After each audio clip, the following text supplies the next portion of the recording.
So this is my theory. You can shoot it down that Aaron Rodgers, who can be a little petty, a little passive-aggressive, so he felt a year ago you tried to humiliate me, and Aaron said, I'm not going to forget that. And on draft day, a year later, I'm going to humiliate you. That's my gut feeling. The timing was not a coincidence. Your thoughts on my opinion there? Well, I definitely don't think the timing was a coincidence. Look, whether or not he was trying to humiliate the Green Bay Packers, that's unknown. But what I do know is he's in a relationship, and it's a relationship that has been fractured. And anytime you are in a relationship, you know the needs and what's necessary to repair that relationship. Well, I believe Aaron Rodgers was trying to really fill out the Packers and understand and make his feelings felt and see what they were going to do. Are you going to give me the wants that I want versus the need that I understand that the organization desires and may need? What are you going to address my wants? So the Packers, boy, they can confound us. You know, historically, they're pretty good drafters, but they kind of reached for a corner at the end of the first round. Forget it. Even if he doesn't work, it's not a. I mean, I think there was better quality wide receivers available. Did you take anything from them drafting a corner, a little bit of a reach at the end of the first round? I did, Colin. And again, I understand about the need. Do they need corners? Yes. But there's a want that everyone on the planet who understands anything about the Green Bay Packers and Aaron Rodgers and the weapons that's needed, they know he needs another pass catcher. And so with Elijah Moore being available, with so many guys being available, you would think that in a relationship, again, I'm married, you're married, Colin, if we understand the needs, but if my wife has expressed what she desires, what she wants, I better walk into wherever she is and hand her some flowers and try to make sure that she at some point gets what she wants versus what I know or we believe is needed. And that's what the Green Bay Packers didn't do. They didn't get what Aaron wants. So it tells me that they're just throwing salt on a wound, throwing dirt on the grave. Look, we're moving on eventually. Face it. This is what we do. You know it. The writing's been on the wall with Bart Starr, with Brett Favre, now with you. This is how we operate. Listen, Aaron, I said this earlier. If you humiliate each other in public, it's over. It's just a matter of time. And there's a story that they actually told Aaron in the offseason, hey, we're going to move you. They backed off. I hear Raiders. I hear Denver. If I had to say to you, Denver does have, in a division with Mahomes, by the way, Raiders and Denver in a division with Mahomes, so be careful what you ask for. But could you see a place where he fits, where you think he fits? Well, there's a couple teams in the NFC. However, I just don't think if the Packers are to move Aaron Rodgers that he would go. They would move him anywhere in the NFC. So I just immediately eliminate like teams like the Saints, obviously with their quarterback situation. So when you look at the Raiders in Denver, I like the Denver Broncos situation. They got a lot of young weapons. They got some defense that is there. They got some pieces, and they struggled with quarterback. And I believe the relationship that Aaron Rodgers has with John Elway, that could be something special.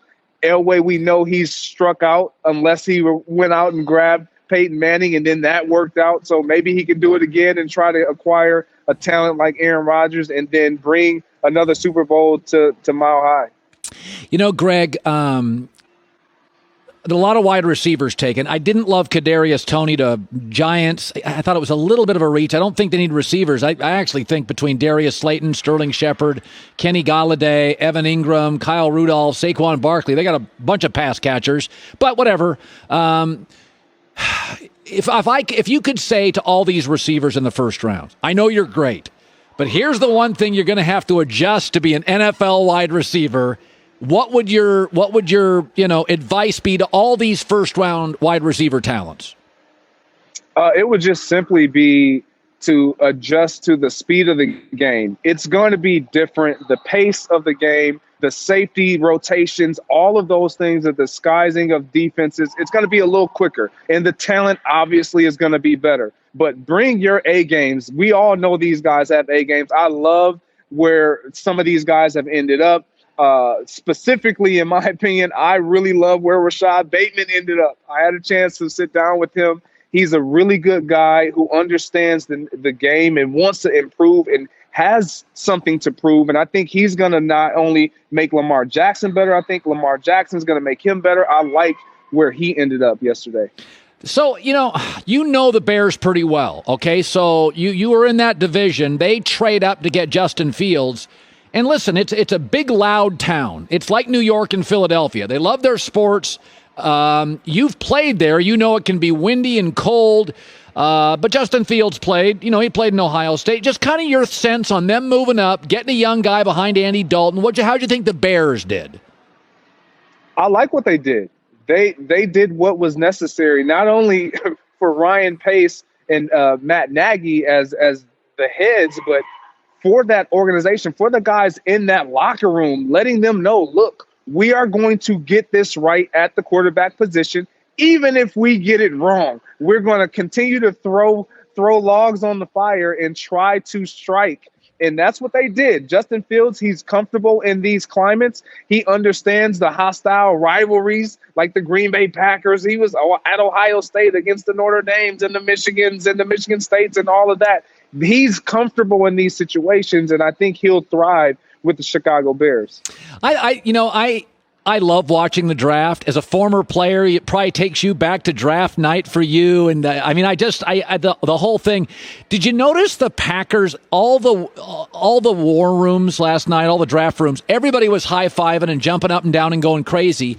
And they took a picture of the Packers, and it was a little low energy. And I did think to myself, Greg, I honestly thought this. They're worn out from Aaron. There was no high fives. There was no congrats. I kind of feel like Green Bay's kind of exhausted. And I felt like yesterday they were like, oh, God, let's just get through the weekend. Am I reaching there, or did you sense it a little?